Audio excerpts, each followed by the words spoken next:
Open ആയിട്ട് പറയുമായിരുന്നു. എല്ലാ കാര്യങ്ങളും ഓപ്പൺ ആയിട്ട് എല്ലാ പറയുമായിരുന്നു. കാര്യങ്ങളും മീൻസ് പേഴ്സണൽ പേഴ്സണൽ കാര്യങ്ങളല്ല. ഇപ്പം ചെറിയൊരു സങ്കടമാണെങ്കിലും ഇപ്പം നമ്മൾ ഒരാളോട് പെട്ടെന്ന് പരിചയപ്പെട്ടു, ഞാൻ അവരങ്ങ് വിശ്വസിക്കും. ഓക്കെ. ആ ഒരു ട്രസ്റ്റിൽ ഞാൻ പെട്ടെന്ന് പോയി അവരോട് ഭയങ്കരമായിട്ട് എല്ലാം ഷെയർ ചെയ്യും. പക്ഷെ ഞാൻ ഇപ്പം കുറേ കാര്യങ്ങൾ എനിക്കിങ്ങനെ ബാക്കിൽ നിന്ന് കുത്തുന്ന പരിപാടികൾ പലരുടെ ഭാഗത്തുനിന്ന് ഉണ്ടായതുകൊണ്ട് ഞാൻ അതൊക്കെ മാറ്റിവെച്ച് ഞാനിപ്പോൾ ആരുടെ അടുത്തും നമ്മളൊന്നും ഷെയർ ചെയ്യാണ്ടായി. വെച്ചാൽ നമുക്ക് തന്നെ അറിയാം നമ്മുടെ പുറകിൽ നിന്ന് പണി തന്നിട്ടുണ്ട്. നമ്മൾ ചിലപ്പോൾ നമ്മൾ ഒരാളുടെ ഷോൾഡറിൽ പോയി നമ്മൾ തല ചായ്ക്കാൻ ശ്രമിക്കും. പക്ഷെ അവിടെ നിന്ന് തന്നെ നമ്മളെ നെഗറ്റീവ് ആക്കുന്നുണ്ട്, അവർ നെഗറ്റീവ് പറയുന്നുണ്ടെന്നുള്ളത് ഒരു പോയിന്റിൽ ഞാൻ മനസ്സിലാക്കി കഴിഞ്ഞു. അപ്പം ഇപ്പൊ ഞാൻ അതുകൊണ്ട് ആരോടും അങ്ങനെ പറയാറില്ല. എന്തെങ്കിലും വിഷമം ഉണ്ടെങ്കിൽ നമ്മുടെ മൈൻഡിൽ തന്നെ നമ്മൾ തന്നെ ഞാൻ എന്റെ ബെഡ്റൂമിൽ പോകുന്നു, ഇരിക്കുന്നു, കരയുന്നു. ചിലപ്പോ കരയും, ചിലപ്പോ കുറെ നേരം ചുമ്മാ ആലോചിച്ചിരിക്കും. അതൊക്കെ തന്നെ. ഇപ്പൊ അങ്ങനെ ആരോടും ഞാൻ ഒന്നും ഷെയർ ചെയ്യാറില്ല. ഈ ഡിപ്രഷനും അതിന്റെ കൂടി ഫിസിക്കലി വയ്യാതെ വരുന്ന ഭയങ്കര മോശം അവസ്ഥയാണ്. ഡിപ്രഷനൊക്കെ ഇപ്പം മാറിയെന്ന് വിചാരിക്കുന്നു. ഓൾമോസ്റ്റ് മാറിയിട്ടുണ്ട്. പക്ഷെ അതിനുവേണ്ടി ഞാൻ തെറാപ്പി എടുക്കുന്നുണ്ട്, മെഡിസിൻ എടുക്കുന്നുണ്ട്. ഞാനിപ്പോ കൂടുതൽ ഹോമിയോ മെഡിസിൻസ് ഒക്കെ എടുക്കുന്നുണ്ട്. അങ്ങനെ ഈ ഡിപ്രഷനിൽ ഇരുന്ന ആളുകൾ അവർ പിന്നീട് ഡിപ്രഷൻ ഓവർകം ചെയ്തതിനു ശേഷം അവർ പറയുന്ന ഒരു സംഭവമുണ്ട്. ഡിപ്രഷന്റെ ആ ഒരു സ്റ്റേജ് കഴിഞ്ഞ് നമ്മളൊന്ന് ഫ്രീ ആയി കഴിഞ്ഞാൽ നമുക്ക് വലിയൊരു തിരിച്ചറിവ് ഉണ്ടാവും, നമുക്ക് വേറെ കുറെ ആംഗിളിൽ കുറെ കാര്യങ്ങൾ അറിയാൻ പറ്റും എന്നൊക്കെ പറയുന്നുണ്ട്. അത് അത് പറഞ്ഞത് കറക്റ്റ് ആണ്. എന്താന്ന് വെച്ച് കഴിഞ്ഞാൽ നമുക്ക് നിത്യവും ഇങ്ങനെ ഞാൻ പറഞ്ഞില്ലേ, പണി കിട്ടുന്നു, നമുക്ക് ഒരാളെ വിശ്വസിക്കുമ്പോൾ അവിടെ നിന്നും വിഷമങ്ങൾ വരുന്നു. എനിക്കൊരു പ്രശ്നമുണ്ട്. ഞാൻ 100% ഞാൻ കൊടുക്കുന്ന മാത്രമല്ല, ഞാൻ ഭയങ്കര ഡൗൺ ടു എർത്ത്. മീൻസ് ഒരു റിലേഷൻഷിപ്പ്, അത് ഫ്രണ്ട്ഷിപ്പ് ആണെങ്കിൽ പോലും, ഒരു റിലേഷൻഷിപ്പ് ആണെങ്കിലും ഫ്രണ്ട്ഷിപ്പ് ആണെങ്കിലും എന്താണെങ്കിലും പോവാതിരിക്കാൻ ഞാൻ മാക്സിമം ശ്രമിക്കും. അത് വിട്ടുകളയാതിരിക്കാൻ ഞാൻ ഒത്തിരി അങ്ങോട്ട് അതിനുവേണ്ടി ഞാൻ എഫേർട്ട് എടുക്കും. പക്ഷെ അവിടെ അത് കഴിഞ്ഞിട്ട് എന്താ പറയാ, ഞാൻ എഫേർട്ട് എടുത്തിട്ടും എന്താണ് കാര്യം എന്ന് ചിന്തിച്ച് തോന്നുന്ന ഒരു പോയിന്റില് ഞാൻ പെട്ടെന്ന് ചേഞ്ച് ആവും. പിന്നെ ഞാൻ അവരുമായിട്ട് ഒത്തുപോകാനോ അല്ലെങ്കിൽ അവരോട് എനിക്ക് അന്നും പറഞ്ഞോണ്ട് പിണക്കോ ദേഷ്യമോ ഒന്നും അല്ല. പിന്നെ ഞാൻ അവരുമായിട്ട് അങ്ങനെ ഒരു ഇതിന് പോകത്തില്ല. അങ്ങനെ ഒരു എനിക്ക് അങ്ങനെ ഒരു ക്യാരക്ടറും കൂടെ ഉണ്ട്. ഞാൻ അതാ പറഞ്ഞ, ഞാൻ അങ്ങേയറ്റം ക്ഷമിക്കുകയും സഹിക്കുകയും സ്നേഹിക്കുകയും എല്ലാം ചെയ്യും. പക്ഷെ ആ വ്യക്തികളിൽ നിന്ന് എനിക്കൊരു പ്രശ്നം വന്നാൽ പിന്നെ ഭാഗത്തേക്ക് ഉണ്ടാവില്ല. ഇപ്പൊ 2 സെപ്പറേഷൻ കഴിഞ്ഞു. അത്ര നോർമലായിട്ട് നടക്കുന്ന ഒരു കാര്യമല്ല. അപ്പോ സ്വാഭാവികമായും നമ്മുടെ ഒരു നാട്ടിലെ ഒരു നടപ്പ് വെച്ചിട്ട് കുറ്റം വരുന്നത് ആൾക്ക് തന്നെയായിരിക്കും, പെണ്ണിന് തന്നെയായിരിക്കും. അപ്പോ ശരിയുണ്ടെങ്കിൽ പോലും ഇപ്പം ഒരുപാട് പേര് ഇങ്ങനെ കുറ്റം പറഞ്ഞുകൊണ്ടിരിക്കുകയാണ്. നമ്മുടെ ചുറ്റും നിന്ന് നമ്മളെ ഇഷ്ടപ്പെടുന്ന ആൾക്കാർ അല്ലെങ്കിൽ നമ്മളെ അറിയാത്തവരെല്ലാം ഇങ്ങനെ കുറ്റം പറഞ്ഞു വരുന്ന ഒരു പോയിന്റിൽ നമുക്ക് തോന്നത്തില്ലേ, ഞാൻ തന്നെയാണോ ശരിക്കും കുറ്റക്കാരി എന്ന്? നമ്മൾ പോലും ചിലപ്പോൾ നമുക്കൊരു കൺഫ്യൂസ്ഡ് സ്റ്റേജ് വരുമല്ലോ. എനിക്ക് ആദ്യമൊക്കെ എനിക്കൊരു കൺഫ്യൂഷൻ ഉണ്ടായിരുന്നു. എന്താണ് ഇത്, എന്തുകൊണ്ടാണ്, ഇനിയിപ്പോ എന്റെ ഭാഗത്ത് മിസ്റ്റേക്ക് ഉണ്ടോ എന്നൊക്കെ അത് കഴിഞ്ഞപ്പോ പിന്നെ ഞാൻ അതുമായിട്ടൊന്ന് ആലോചിച്ച് പിടിച്ച് വന്നു കഴിഞ്ഞ സമയത്ത് എനിക്ക് അങ്ങനെ ശരിയാണ്, നമുക്ക് ഉണ്ടാവും നമ്മുടെ പോരായ്മകൾ, എന്താണെങ്കിലും ഉണ്ട്, നമുക്ക് പോരായ്മകളുണ്ട്. പക്ഷെ ഞാനത് പറഞ്ഞേ, എനിക്ക് അങ്ങനെ സോഷ്യൽ മീഡിയ എന്നാണെങ്കിലും എന്നോട് ചേർന്ന് നിൽക്കുന്ന ആൾക്കാരാണെങ്കിലും എന്നെ അങ്ങനെ കുറ്റപ്പെടുത്തിയിട്ടൊന്നുമില്ല. അവർക്കറിയാം ഞാൻ എത്രത്തോളം എങ്ങനെയൊക്കെ. ഇപ്പൊ ഇവിടെ തന്നെയാണെങ്കിലും ഫ്ലാറ്റിലാണെങ്കിലും എല്ലാരും ഭയങ്കര സപ്പോർട്ടാ. നമുക്കൊരു വിഷമം വന്നാൽ അവർ ഓടി വരും. അല്ലെങ്കിൽ നമ്മളെ താഴെ ഒരു 2 ദിവസം കണ്ടില്ലെങ്കിൽ 3 ദിവസം കണ്ടില്ലെങ്കിൽ ഓടി വന്നിട്ട് എന്താ പറ്റിയെന്ന് ചോദിക്കും. അപ്പൊ അവർക്ക് അത് അറിയാം. പക്ഷെ ഈ സോഷ്യൽ മീഡിയ എന്ന് വെച്ചാൽ ഇപ്പൊ ഞാൻ പലയിടത്തും പല ഇന്റർവ്യൂവിലും ഞാൻ പറഞ്ഞിട്ടുണ്ട്, പർപ്പസ്ഫുള്ളി കുറെ ഫേക്ക് ഐഡീസ് ഉണ്ടാക്കിയിട്ട് നമ്മളെ അങ്ങനെ, അതിപ്പോ എനിക്ക് ആരെയും കുറ്റം പറയാൻ പറ്റില്ല. ഇപ്പം എന്റെ പാർട്ട്നേഴ്സ് ആയിട്ടിരിക്കുന്നവരെയും കുറ്റം പറയാൻ പറ്റില്ല. ഇനി ഇതിന്റെ ഇടയിൽ നമ്മുടെ പ്രശ്നങ്ങൾ അറിഞ്ഞിട്ട് നമ്മുടെ മുന്നോട്ട് പോകുന്ന സമയത്ത് നമ്മുടെ ഫ്രണ്ട്ഷിപ്പിന്റെ ഇടയിൽ കുറെ പേരുണ്ടായിരുന്നല്ലോ, അവരാണോ എന്താണ് എങ്ങനെയാണെന്നൊന്നും നമുക്ക് പറയാൻ പറ്റത്തില്ല. പിന്നെ ഞങ്ങള് ഇപ്പൊ എന്റെ സെക്കൻഡ് മാരേജ് കഴിഞ്ഞ സമയത്താണെങ്കിലും ഞങ്ങളുടെ ഇടയിൽ കുറച്ച് കോമൺ ഫ്രണ്ട്സ് ഉണ്ടായിരുന്നു. ഇനി അവർക്ക് ശരിക്കും ഞങ്ങൾ നല്ല രീതിയിൽ പോകുന്ന കണ്ടു കഴിഞ്ഞപ്പോഴത്തേക്കും കുറച്ച് ബുദ്ധിമുട്ട് വന്നിട്ടുണ്ട്. അപ്പൊ ഈ പ്രശ്നങ്ങൾ അറിഞ്ഞപ്പോ ഇനി അവരാണോ ഇതൊക്കെ കമന്റ് ഇടുന്നത്, പിന്നെ 1-2 എണ്ണം ആരാന്നുള്ളത് നമുക്ക് മനസ്സിലായിട്ടുണ്ട്, അത് പൊക്കിയിട്ടുണ്ട്. അതിപ്പോ ഞാനിപ്പോ പറയുന്നില്ല. അതൊക്കെ എന്തിന് അവരങ്ങനെ പറഞ്ഞോണ്ടിരുന്നോട്ടെ, എനിക്കത് പ്രശ്നമില്ല. ഇപ്പൊ ഞാൻ പറഞ്ഞല്ലോ, ഞാൻ എല്ലാത്തിനും ഓവർകം. ആദ്യമൊക്കെ എനിക്കിങ്ങനെ പറയുമ്പോ വിഷമം ഉണ്ടായിരുന്നു, എന്തിനാണ് ഇവരിങ്ങനെ പർപ്പസ്ഫുള്ളി ഇടുന്ന പോലെ. നമുക്ക് തന്നെ ഓരോ കമന്റ്സ് വരുമ്പോ അറിയാലോ. എന്നെ മാത്രല്ല, എന്റെ വീട്ടിലിരിക്കുന്നവരൊക്കെ പറയുമ്പോ നമുക്കറിയാലോ, എന്റെ എന്താ പറയാ, അമ്മനെ പിടിച്ചിടുന്നു, അപ്പനെ പിടിച്ചിടുന്നു, ആർക്കും ഒന്നും അറിയത്തില്ല. അപ്പം ഈ അറിയാവുന്ന ആൾക്കാരാണ് നമുക്ക് അങ്ങനെ ഇടുന്നതെന്നുള്ളത് അറിയാം. അപ്പൊ അതുകൊണ്ട് തന്നെ ആദ്യമൊക്കെ എനിക്ക് ഭയങ്കര വിഷമമായിരുന്നു. പിന്നെ ഞാൻ വിചാരിച്ചു, ഇപ്പൊ പിന്നെ എന്റെ കൂടെയുള്ള എന്റെ ഫാമിലി ആണെങ്കിലും ഫ്രണ്ട്സ് ആണെങ്കിലും പറയുന്നത്, നിനക്കൊന്നും പറ്റുന്നില്ല, നിന്റെ ശരീരത്തെ ഏൽക്കുന്നുമില്ല, പിന്നെ നീ തളർന്നു പോയിട്ടില്ല എന്ന് ഓപ്പോസിറ്റ് സൈഡ് നിൽക്കുന്ന ആൾക്കാർക്ക് മനസ്സിലാവുന്നുണ്ട്, കയറി വരുന്നുണ്ടെന്നുള്ളത്. അപ്പൊ അതുകൊണ്ട് ചിലപ്പോൾ നിന്നെ തളർത്താനായിരിക്കും. ഇഷ്ടംപോലെ കാര്യങ്ങൾ ചെയ്തിട്ടുണ്ട്, ചെയ്യുന്നുമുണ്ട്. ഇതെല്ലാം അറിഞ്ഞിട്ടും ഞാൻ സൈലന്റ് ആയിട്ടിരിക്കും. അങ്ങനൊന്നും മൈൻഡ് ചെയ്യുന്നില്ല എന്നുള്ളതിൽ തന്നെയാണ്. ഓക്കെ. സൈലൻസ് ആണല്ലോ എല്ലാത്തിനും. അതെ, അതല്ല ഏറ്റവും നല്ലത് അത് തന്നെയാണ്. നമ്മൾ അതിന്റെ പുറകെ പോയി കഴിഞ്ഞാൽ പിന്നെ അതിനെ എല്ലാം അറിയുന്നുണ്ട്, പക്ഷെ എല്ലാം അറിയുന്നുണ്ട്, പക്ഷെ എന്നാലും ഞാൻ സൈലന്റ് ആയിട്ടിരിക്കും. അതാ നല്ലത്. പിന്നെ ഒരു ഇന്റർവ്യൂവിൽ ഇങ്ങനെ പറയുന്ന കേട്ടു, ഒരാളുണ്ട്, ഒരു പേഴ്സൺ ഉണ്ട്, ഞാൻ എല്ലാ കാര്യങ്ങളും. അത് നിങ്ങളുടെ ചാനൽ തന്നെ ഞാൻ പറഞ്ഞേക്കുന്നത്. അതെ. അതാ, പക്ഷെ അന്ന് പേര് പറഞ്ഞില്ലല്ലോ. അത് പറയത്തില്ല. അതെന്താ? ആളോ ഇപ്പൊ ഉണ്ടെന്നല്ല പറഞ്ഞേ, ഉണ്ടായിരുന്നു. ഇപ്പൊ ഇല്ല. ഇപ്പൊ ഇല്ല. ഇപ്പൊ നല്ല ഫ്രണ്ട്ഷിപ്പിൽ പോകുന്ന ഫ്രണ്ട്സ് ആണ്. സുഖാണോന്ന് ചോദിക്കും, ഇതെല്ലാ കാര്യങ്ങളും അങ്ങനെയൊക്കെയുള്ള ചോദ്യങ്ങളൊക്കെ ഉള്ളൂ. അല്ല, ഞാൻ പറഞ്ഞില്ല, എന്റെ മാരേജിന് മുമ്പ്, അതായത് സെക്കൻഡ് മാരേജിന് മുമ്പ് ഉണ്ടായിരുന്ന ഒരു ഫ്രണ്ട്ഷിപ്പാണ്. പക്ഷെ അതാ ഞാൻ പറഞ്ഞ, പുള്ളി എന്താ പറയാ, എന്റെ ഒരു എക്സ് ലവർ അങ്ങനെയൊന്നും അല്ല. ഞാൻ പറഞ്ഞല്ലോ, എനിക്ക് ആ ആളെന്ന് പറഞ്ഞത് എനിക്ക് ഏറ്റവും പ്രഷ്യസ് ആണ്. ഒരു കണക്ഷൻ ഉണ്ട്. ആളെനിക്ക്, ഞാൻ ഇന്നിപ്പോ ഈ ഫ്ലാറ്റിൽ പോലും, ഇപ്പൊ നമ്മള് ഫ്ലാറ്റിലാണല്ലോ, ഈ ഫ്ലാറ്റിൽ പോലും ഇരിക്കാൻ കാരണം പുള്ളിയാണ്. എനിക്ക് ദൈവത്തിന് തുല്യമായിട്ടുള്ള ഒരാളാണ്, ഒരു ഹെൽപ്പ് ചെയ്ത ഒരാളാണ്. അപ്പം എനിക്ക് ആ ആൾക്കും ഇതുണ്ടല്ലോ, അപ്പൊ നമുക്കത് റിവീൽ ചെയ്യേണ്ട ആവശ്യമില്ല. അല്ല, അത് വേണ്ട, എന്തിനാ. എനിക്കെപ്പോഴും എന്റെ പ്രൈവസി ഞാൻ ഭയങ്കരമായിട്ട് ആഗ്രഹിക്കുന്ന ഒരാളാണ്. ഇപ്പൊ എനിക്ക് ഒരാളുണ്ടെങ്കിൽ പോലും ഞാൻ ഉണ്ടെന്ന് നിങ്ങളോട് പറയും, പക്ഷെ ആളെ വെളിപ്പെടുത്തത്തില്ല.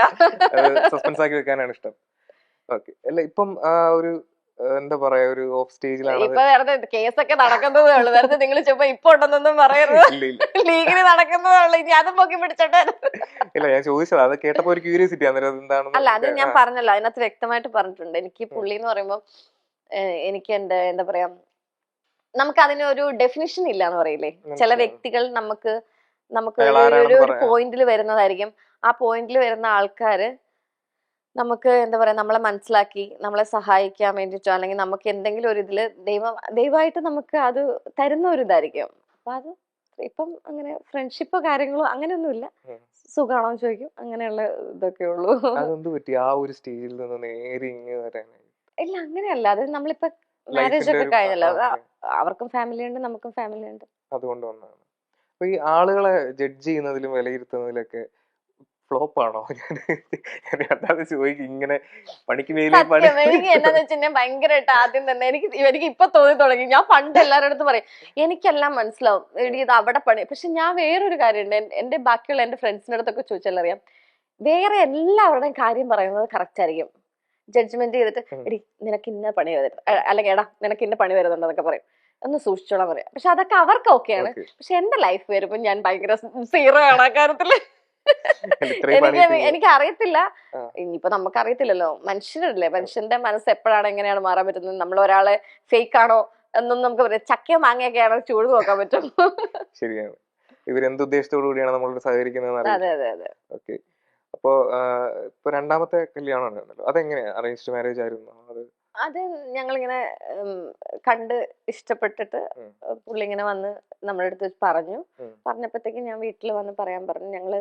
ഞാൻ സ്റ്റേഡിയത്തില് നടക്കാനൊക്കെ പോവായിരുന്നു. അപ്പൊ ഫ്രണ്ട്സ് വഴിയാണ് വീണ്ടും വന്നത്. ആ പുള്ളി ഇങ്ങനെ വന്ന്, അതിനു മുമ്പ് ഫേസ്ബുക്കിൽ മെസ്സേജ് ഒക്കെ അയച്ചിട്ടുണ്ടായിരുന്നു, അതൊന്നും ഞാൻ നോക്കിയിട്ടുണ്ടായിരുന്നില്ല. ഇത് കഴിഞ്ഞ് വന്ന് ഫ്രണ്ട്സുമായിട്ട് വന്ന് സംസാരിച്ച സമയത്താണ് അപ്പൊ നോക്കിയപ്പോഴത്തേക്കും പിന്നെ ഫാമിലി, പപ്പയുടെ ഫാമിലിയും പുള്ളിക്കാരന്റെ അമ്മയുടെ ഫാമിലിയും, ഞങ്ങള് പാലക്കാരാണല്ലോ, അപ്പൊ അങ്ങനെ അറിയാം. അങ്ങനെ പെട്ടെന്ന് മാരേജിലേക്ക് എത്തിയത്. അങ്ങനെ ഒരു കണക്ഷനാണ് മാരേജിലേക്ക് വന്നത്. ചോദിക്കുന്നത്, ഇപ്പം സ്വയം ഒരു പാർട്ട്ണറിനെ കണ്ടെത്തിയിരുന്നെങ്കിൽ അത് ചിലപ്പോ ലാസ്റ്റ് ചെയ്തേനെ എന്നൊക്കെ ഒരു തോന്നലുണ്ടായിട്ടുണ്ടോ? മീൻസ് ഇപ്പോ ഫസ്റ്റ് മാരേജ് അറേഞ്ച്ഡ് ആയിരുന്നു, ഇതുപോലെ ഒരു ഫസ്റ്റ് മാരേജ് അറേഞ്ച്ഡ് ആണെങ്കിലും പുള്ളി അന്ന് നമുക്ക് ഇത്രയും ഇതൊന്നും ഉണ്ടായിരുന്നില്ല. പക്ഷെ വിളിക്കും, പിന്നെ കല്യാണം ഉറപ്പിച്ചു വെച്ചതിന് ശേഷം പുള്ളിക്കാരന്റെ ഡാഡി മരിച്ചു. അങ്ങനെ കുറച്ച് ഗ്യാപ്പ് ഉണ്ടായിരുന്നു. എന്നാലും നമ്മൾ സംസാരിച്ചിട്ടൊക്കെ ഉണ്ട്. അതാ ഞാൻ പറഞ്ഞു, നമ്മളൊരു വീട്ടിൽ ചെന്ന് നിൽക്കുമ്പോൾ ചിലപ്പോൾ ഞങ്ങളുടെ പ്രശ്നമായിരിക്കില്ല. അപ്പം അന്നൊക്കെ പറയുമ്പോഴത്തേക്കും എന്റെ ഫസ്റ്റ് മാരേജിൽ ശരിക്കും പറഞ്ഞു കഴിഞ്ഞാൽ ഞാനും എന്റെ ഹസ്ബൻഡും തമ്മിലുള്ള പ്രശ്നം എന്ന് വെച്ച് കഴിഞ്ഞാൽ അത് വീട്ടിലുണ്ടായ കുറെ ഇഷ്യൂസും കൂടെ കൊടുത്തിട്ട്, നമ്മള് വീട്ടിലുണ്ടാവുന്ന കുറെ ഇഷ്യൂസ് ഉണ്ടല്ലോ. പുള്ളി ഒന്നാമത് അബ്രോഡാണ്, ഞാൻ പുള്ളിയുടെ വീട്ടിലാണ് നിൽക്കുന്നത്. അങ്ങനെ നിൽക്കുന്നതിൻ്റെ ഒരു കുറേ പ്രശ്നങ്ങളുണ്ടാവും. അതിൻ്റെ ഇടയ്ക്ക് വീട്ടിൽ കുറേ പ്രശ്നങ്ങളുണ്ടാവും. അല്ലാതെ ഞങ്ങൾ തമ്മിൽ അങ്ങനെ വലിയ സംഭവമായിട്ടോ അങ്ങനെയൊന്നും പിരിഞ്ഞതൊന്നുമല്ല. ഒരു പോയിന്റിൽ എനിക്കിനി പറ്റത്തില്ല എന്ന് പറഞ്ഞിട്ട് അങ്ങനെ പിരിഞ്ഞു. പ്രശ്നം അങ്ങനെ ഒന്നും അല്ല, ഉണ്ടായിട്ടില്ല. പുള്ളിന്റെ വീട്ടില് എനിക്ക് നിൽക്കാൻ പറ്റാത്ത മനസ്സിലായി. സിറ്റുവേഷൻ വന്നപ്പോഴത്തേക്കുമാണ് ഞാനത് പറഞ്ഞ് ഞങ്ങൾ അങ്ങനെ ഡിവോഴ്സും കാര്യങ്ങളൊക്കെ ആയിട്ട് അങ്ങനെ അങ്ങ് പോയി. അത് കഴിഞ്ഞ് സെക്കൻഡ് മാരേജ് ഇപ്പൊ പറഞ്ഞല്ലോ, നമ്മൾ അങ്ങോട്ടും ഇങ്ങോട്ടും മനസ്സിലാക്കാനൊരു ടൈം ഒക്കെ ഉണ്ടായി. ഒരു 4-5 മാസം എടുത്തിട്ടൊക്കെയാണ് നമ്മൾ.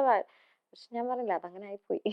അല്ല, ഞാൻ ഇപ്പോ സ്വയം സെലക്ട് ചെയ്യാന്ന് ഉദ്ദേശിച്ചത്, ഇപ്പൊ ഒരാൾ പ്രേമിക്കുകയാണെന്നുണ്ടെങ്കിൽ കുറച്ച് നാള് പ്രേമിക്കുമ്പോ നമുക്ക് പ്രേമിച്ചാലും പ്രേമിച്ചില്ലെങ്കിലും വരാനുള്ളത് വഴി തങ്ങില്ല. വരാനുള്ള വഴി തങ്ങില്ല, അത്രേ ഉള്ളൂ.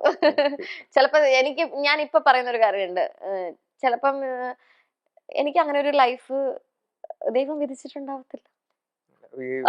അല്ല, ഞാനിപ്പോ വേറൊരു അത് ഇങ്ങനെ പറഞ്ഞിട്ടുണ്ടായിരുന്നു, എനിക്ക് സംഭവിക്കുന്നൊക്കെ എന്റെ വിധിയായിട്ട് കരുതി സമാധാനിക്കുക എന്നുള്ളത്. അപ്പൊ ഈ വിധി എന്ന് പറയുന്ന ഒരു സംഭവം, അല്ലെങ്കിൽ ആ ഒരു കാര്യം നമ്മൾ എടുക്കുന്ന തീരുമാനങ്ങളുടെയും നമ്മൾ ചെയ്യുന്ന കാര്യങ്ങളൊക്കെ റിലേറ്റഡ് ആയിട്ട് അല്ലെങ്കിൽ കണക്റ്റഡ് ആയിട്ടുള്ള ഒരു കാര്യമല്ലേ? അതെ. പക്ഷെ എന്നാലും ഞാൻ പറയുന്നത് വെച്ചാൽ, ഒരുപാട് നമ്മളിങ്ങനെ എന്താ പറയാ, രണ്ടുപേരും, ഞാൻ ഒരാളെ മാത്രമല്ല പറയുന്നത്, രണ്ടുപേരും ഇങ്ങനെ ശ്വാസം മുട്ടി ജീവിക്കുന്നതിനേക്കാൾ നല്ലത് നമ്മള് സെപ്പറേറ്റഡ് ആവുന്നതാണ്. അപ്പൊ പിന്നെ ചില കാര്യങ്ങൾ വരുമ്പോ നമ്മൾ വിചാരിക്കും, ഓ ഇനിയിപ്പോ ഞാൻ പറഞ്ഞില്ലേ, നമ്മൾ മനുഷ്യരാണ്, നമ്മുടെ ഭാഗത്ത് ഉണ്ടാവും. എനിക്ക് എങ്ങനെയാന്ന് വെച്ചിട്ടുണ്ടെങ്കിൽ, എനിക്ക് ഞാൻ പറഞ്ഞില്ല, ഒരാളെ ഞാൻ ഭയങ്കരമായിട്ട് ഡിപ്പെൻഡ് ചെയ്യുന്ന കൂട്ടത്തില്ല, അല്ലെങ്കിൽ ഞാൻ ഭയങ്കരമായിട്ട് ഡിപ്പെൻഡ് ചെയ്യും. അതിപ്പോ എന്റെ ഫാമിലിനെ ആണെങ്കിലും എന്റെ പാർട്ട്ണറെ ആണെങ്കിലും ഞാൻ ഭയങ്കരമായിട്ട് ഡിപ്പെൻഡ് ചെയ്യും.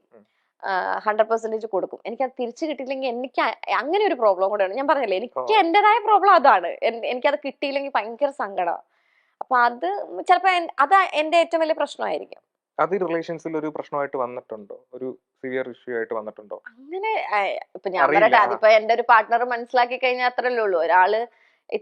ഒരാളെ സ്നേഹിക്കുന്നോണ്ടായിരിക്കുമല്ലോ ആളോട് അത്രയും ഇതായിട്ട് നിൽക്കുന്നത്. അപ്പൊ ആള് മനസ്സിലാക്കുന്നില്ല, പിന്നെ നമ്മൾ അതാ ഞാൻ പറഞ്ഞേ, എന്താ പറയാ, അഡ്ജസ്റ്റ്മെന്റ് അല്ലല്ലോ, ഒരു അണ്ടർസ്റ്റാൻഡിങ്ങിൽ അങ്ങ് പോവാന്നുള്ളത് ഒരു ഇതാണല്ലോ. അപ്പൊ അഡ്ജസ്റ്റ് ചെയ്യാൻ പറ്റാത്ത പോയിന്റിൽ നമ്മൾ പിരിഞ്ഞ് ജീവിക്കുക എന്നുള്ളതേ ഉള്ളൂ.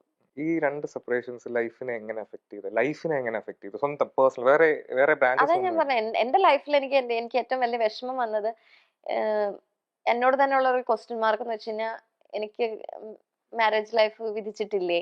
അതാണ് ഞാൻ പറഞ്ഞത്. എന്നെ തന്നെ ഞാൻ പറഞ്ഞില്ല, എന്റെ ലൈഫിൽ ഞാൻ വിധി എന്ന് പറഞ്ഞൊരു സംഭവം ഞാൻ അങ്ങനെ ഇത് ചെയ്തു. പിന്നെ ഞാൻ പറഞ്ഞ പോലെ, അത് ചിലപ്പോ നമുക്ക് എന്താ പറയാ, അതെ, അതിലേക്ക് പോവണ്ട. ഞാൻ വളരെ പോസിറ്റീവായിട്ട് തന്നെയാണ് കാര്യങ്ങൾ ചോദിക്കുന്നത്. സോറി, പറയാൻ പറ്റാത്ത കുറെ കാര്യങ്ങളുണ്ട്. അപ്പൊ നമുക്ക് ആ ടോപ്പിക് അങ്ങ് വിടാം. എനിക്ക് കോർട്ടിൽ ഇതുള്ളതുകൊണ്ട് എനിക്ക് റിവീൽ ചെയ്യാൻ പറ്റാത്ത കുറെ കാര്യങ്ങളുണ്ട്.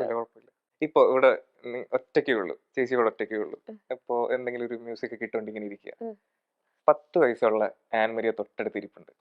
10 വയസ്സുള്ള എന്തായിരിക്കും ആൻമരിയോട് പറയുന്നത്? നിങ്ങൾ തമ്മിൽ എന്തായിരിക്കും സംസാരിക്കാൻ ചാൻസ് ഉള്ളത്? നിങ്ങൾ രണ്ടുപേരും മാത്രമേ ഉള്ളൂ, നല്ലൊരു മെലഡി മ്യൂസിക് ഇങ്ങനെ പോകുന്നുണ്ട്, ഒരു സൺസെറ്റ് ആണ്, എന്തായിരിക്കും? എനിക്ക് അങ്ങനെ പ്രത്യേകിച്ചൊന്നും പറയാനില്ല. ആ ഒരു സംഭവം ആലോചിച്ച് നോക്കേ. 10 വയസ്സുള്ള എന്നോട് തന്നെ ഞാൻ എന്ത് പറയാനാ? പോയി ചോറിട്ട് പറയാം. അതെ,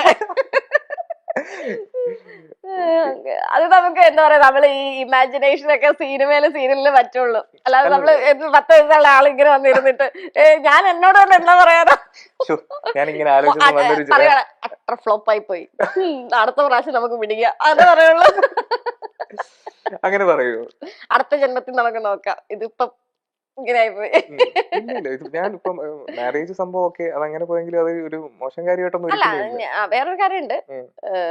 ഇത് മാരേജ് എന്നുള്ളത് മാറ്റി വെച്ച് കഴിഞ്ഞാൽ, എനിക്ക് എന്റെ ലൈഫില് ഞാൻ ആഗ്രഹിക്കാത്ത ഒരു ലെവലിലേക്ക് എത്തിയിട്ടുണ്ട്.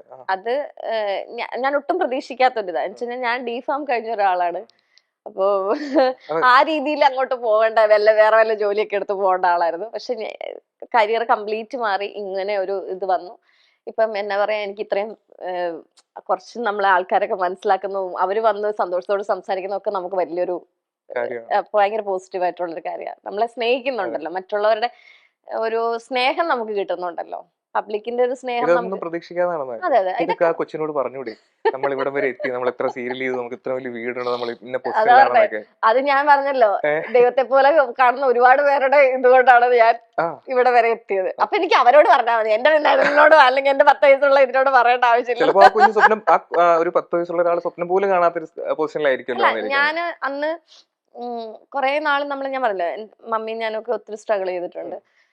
ഇവിടം വരെ എത്തിയത് നമ്മുടെ ആ ഒരു സ്ട്രഗിള്, ദൈവം എന്ന് പറഞ്ഞൊരു ശക്തി ഉണ്ടല്ലോ, ഞാൻ അതിലൊക്കെ വിശ്വസിക്കുന്ന ഒരാളാണ്. ദൈവം, കർമ്മ, അതിലൊക്കെ വിശ്വസിക്കുന്നത്. അപ്പം ആ ചിലപ്പം നമ്മളെ താഴ്ത്തിക്കെടാനൊക്കെ ഒരുപാട് പേര് നമ്മുടെ പിന്നിൽ നിന്ന് കുത്താനൊക്കെ ഇഷ്ടം പോലെ ആൾക്കാരുണ്ടായിട്ടുണ്ട്. പക്ഷെ അവിടെ നിന്നൊക്കെ ഇവിടം വരെ എത്തി, അത് വലിയൊരു അനുഗ്രഹമാണ്.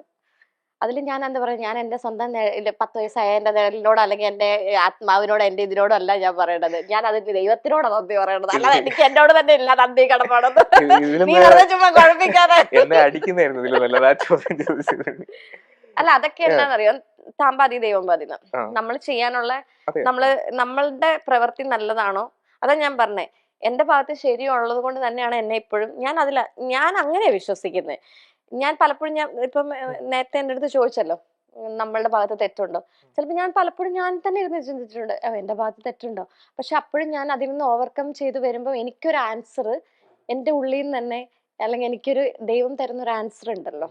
അല്ലെങ്കിൽ എന്നെ അറിയുന്ന അച്ഛന്മാരാണെങ്കിലും കൗൺസിലിംഗ് ചെയ്യുന്നവരാണെങ്കിലും പറയുന്ന ഒരു കാര്യമുണ്ട്, നമ്മൾ ഒരുപാട് തെറ്റുകൾ ചെയ്താലേ നമ്മൾ താഴത്തേക്ക് പോകുള്ളൂ. നമ്മുടെ ഭാഗത്ത് ശരിയുണ്ടോ നമ്മൾ അവിടെ നിന്ന് ലെവലിൽ നിന്ന് കയറി വരുള്ളൂ. അതാ ഞാൻ പറഞ്ഞത്, ഇവിടെ എനിക്ക് ഈ ഫാമിലി ലൈഫ് എന്നുള്ള സംഭവം മാറ്റി വെച്ച് കഴിഞ്ഞാൽ എനിക്ക് ഈ 2024 മുതൽ, ഞങ്ങൾ സെപ്പറേറ്റഡ് ആയ ആ നിമിഷം മുതൽ എനിക്ക് ഒരിക്കലും ഒരു ആർട്ടിസ്റ്റിനും കിട്ടാത്തൊരു ഇതാണ്. നമ്മൾ 1.5 വർഷം ഗ്യാപ്പ് എടുത്തു, തിരിച്ച് കംബാക്ക് എന്ന് പറയുന്നത് ഭയങ്കര ബുദ്ധിമുട്ടുള്ള ഒരു കാര്യമാണ്. എനിക്ക് പെട്ടെന്ന് തിരിച്ചു വരാൻ പറ്റി. എനിക്ക് ഇത്രയും നല്ലൊരു ക്യാരക്ടർ കിട്ടി. ഞാൻ പറഞ്ഞില്ലേ, എന്റെ 10 വർഷത്തെ കാത്തിരിപ്പായിരുന്നു ഏഷ്യാനെറ്റിലെ ഈ പ്രോജക്റ്റ് എന്ന് പറയുന്നത്. അതെനിക്ക് കിട്ടി. അപ്പൊ തിരിച്ച് അത് മാറ്റി വെച്ച് കഴിഞ്ഞാൽ എനിക്ക് ഇവിടുന്ന് 24 മുതൽ എനിക്ക് ലക്ക. പേഴ്സണലി എനിക്ക് എന്റെ ലക്കായിട്ടുള്ള ഒരു ഇയർ ആണ് 2024, 25, ഇപ്പൊ 26. ഇങ്ങനെ തന്നെ പോട്ടെ, ഇതിലും അടിപൊളിയായിട്ട് വരട്ടെ. ഈ ഇപ്പൊ വിഷമിച്ചൊക്കെ ഇരിക്കുമല്ലോ, ഞാൻ വേറെ കാര്യങ്ങളിലേക്കും പോകുന്നില്ല. വിഷമിച്ചൊക്കെ ഇരിക്കുന്ന ടൈമില് നമ്മൾ ഇനി ഒരു പരിപാടി നടക്കത്തില്ല എന്നുള്ളൊരു മൈൻഡിലായിരിക്കും. പക്ഷെ അപ്പോഴും നമ്മുടെ ഉള്ളിൽ നിന്ന് വരുന്ന ഒരു സംഭവം എന്തായിരിക്കും? അതായത് ഒരു മന്ത്രം ഉണ്ടായിരിക്കുമല്ലോ, ഇല്ല എനിക്ക് വിട്ടുകൊടുക്കാൻ പറ്റില്ല എന്നൊക്കെ ഉള്ള രീതിയിൽ എന്തായിരിക്കും അപ്പോൾ ഒരു തോട്ട്? അല്ല, നമുക്ക് ജീവിച്ചു കാണിച്ചു കൊടുക്കണമല്ലോ, മറ്റുള്ളവരെ കാണിച്ചു കൊടുക്കണം. നമ്മൾ ജീവിക്കണം, നമ്മൾ ജീവിച്ച് കാണിച്ചു കൊടുക്കണ്ടേ. എനിക്കും തോന്നിയിട്ടുണ്ട് ചില പോയിന്റില്. ഇപ്പൊ നിങ്ങൾ പറഞ്ഞല്ലോ, ഞാൻ സങ്കടപ്പെട്ടിരിക്കുന്ന സമയത്ത് ജീവിക്കണോ വേണ്ടയോ, ചിലപ്പോ നമ്മള് അതാണ് മനുഷ്യരാണ്, സൂയിസൈഡ് ചെയ്യാനൊക്കെ നമുക്ക് തോന്നാം ചിലപ്പോ. അല്ലെങ്കിൽ വേണ്ട, ആൾക്കാരിങ്ങനെ എന്താ, നമുക്ക് ചില സമയത്ത് ഇവിടെ തന്നെ ഞാൻ ഫസ്റ്റ് എന്റെ ഫ്രണ്ട്സിന് ഇവിടെ അറിയാം, കുറച്ച് കാര്യങ്ങൾ അവരോട് ഷെയർ ചെയ്തപ്പോ എനിക്ക് കുറച്ച് ഫ്രണ്ട്സ് ഉണ്ട് ഇവിടെ, അവരോട് ഞാൻ ഷെയർ ചെയ്തപ്പോഴും പറഞ്ഞ, പിന്നെ ഞാൻ ആദ്യം തന്നെ എനിക്ക് ഈ പറഞ്ഞ പോലെ സമൂഹത്തെ പേടിക്കുന്ന ഒരാളായിരുന്നു. അവരെന്ത് വിചാരിക്കും, അയ്യോ സെക്കൻഡ് മാരേജ് എന്നാൽ ഞാൻ സ്ട്രഗിൾ ചെയ്യും, വേണ്ട എനിക്ക് അങ്ങനെ നിൽക്കേണ്ട ആവശ്യമില്ല. കാരണം എനിക്ക് ഫസ്റ്റ് മാരേജിലും എനിക്കൊരു കുഞ്ഞുണ്ട്, ഞാൻ സ്ട്രഗിൾ ചെയ്യുന്ന പോലെ തന്നെ അവളും സ്ട്രഗിൾ ചെയ്യേണ്ട ആവശ്യമില്ല, എനിക്ക് വേണ്ടി അവള് സ്ട്രഗിൾ ചെയ്യേണ്ട ആവശ്യമില്ല. അപ്പൊ ഞാൻ അതൊക്കെ തിങ്ക് ചെയ്തൊക്കെ അപ്പൊ ഞാൻ വിചാരിച്ചു, എന്തിനാ ഹാപ്പി ആയിട്ട് പോവാ, നമ്മള് എന്താ പറയാ, ആത്മഹത്യയെ കുറിച്ച് അങ്ങനെയൊന്നും ചിന്തിക്കണ്ട, നമ്മള് അവരുടെ മുമ്പിൽ ജീവിച്ച് കാണിച്ചു കൊടുക്കാൻ. എത്രയൊക്കെ അതാ പറഞ്ഞെ, എത്രയൊക്കെ ഡിപ്രഷൻ അടിച്ചാലും ഒരു പാനിക് സിറ്റുവേഷൻ ഉണ്ടായാലും എനിക്ക് ഇപ്പോഴും എല്ലാ ഷെഡ്യൂളും എനിക്ക് വർക്ക് ചെയ്യാൻ പോകണം എന്നുള്ളൊരു ഇത് വരുന്നത് എനിക്ക് അവരെ കാണിച്ചു കൊടുക്കണം.